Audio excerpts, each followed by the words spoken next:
सुभान अल्लाह चो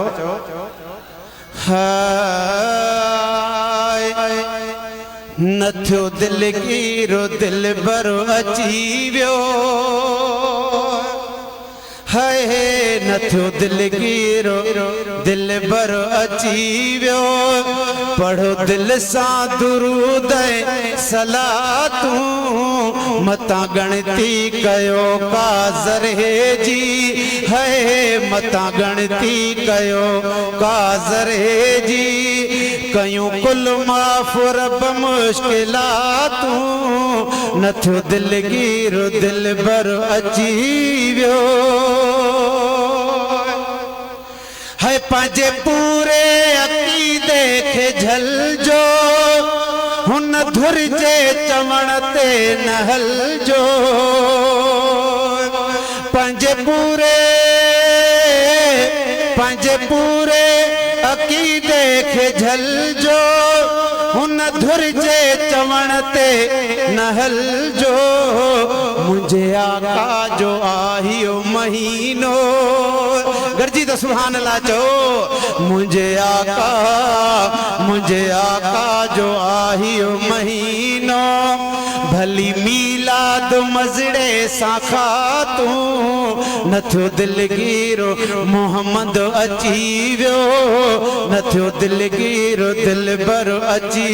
वियो है भली सणबो सतरता मुठा है तब मट हिन नगरड़े जो ना है भली सणबो सतरता मुठा है तब मट हिन नगरड़े जो ना है ये तसे प्रभु जो भत भोतार वारो बयाणियो है भत भोतार वारो बयाणे हिते भेटे दिसे हाँ भला तूं नथो दिल गिरो दिल भरो अची वियो पढ़ो दिल सा दुरूद सलातूं मता गणती कयो काज़र जी है कयूं कुल माफ़ रब मुश्किलातूं नथो दिल गिरो दिल भरो अची वियो है सुने अरबिया जो सगदर सदाए वेठे जहन्नम खां तू जिंद छड़ाए सभई तो सुभान अल्लाह चो है सुने अरबिया जो सगदर सदाए वेठे जहन्नम खां तू जिंद छड़ाए तोखे तिरजे तेरो तो नहीं दो हुसैनी मुबारक थी गर्जी सुभान अल्लाह चो तोखे तिरजे तेरो तो नहीं दो पर रखो पंहिंजा बुलंद हौसला तूं नथो दिल गिरो दिल भरो अची वियो पढ़ो दिल सा दुरूद सलातूं नथो दिल गिरो दिल भरो अची वियो चंद्र ॾिसबो है चंद्र ॾिसबो आबे चंद्र ताईं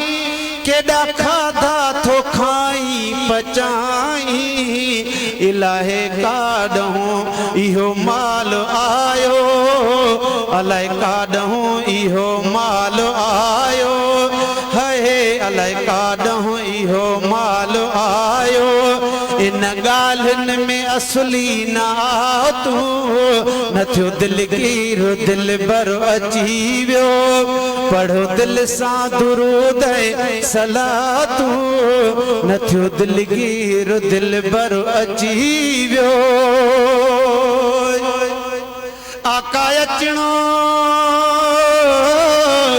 आका अचणो मदीने खाया है शद पंहिंजो पलंग से जठा है जंहिंजो अक़ीदो आता मदीने वारो साईं दो हथ मथे खणे झूमी झूमी चओ सुभान अल्लाह है आका अचणो मदीने खाया है शद पंहिंजो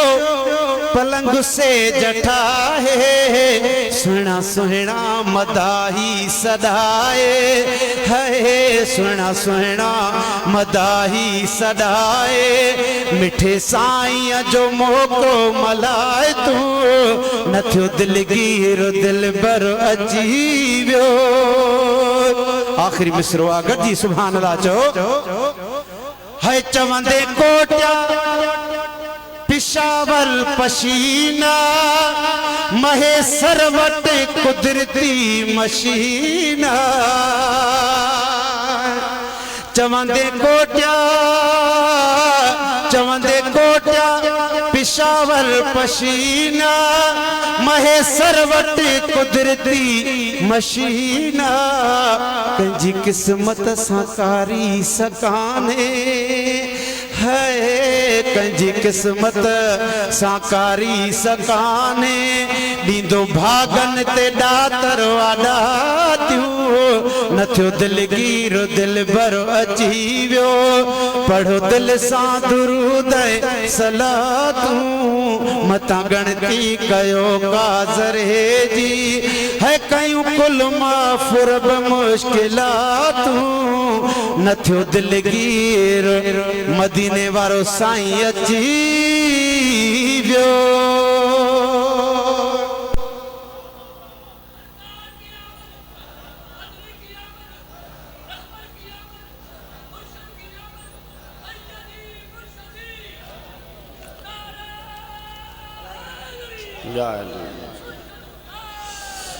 सल्लल्लाहु अलैहि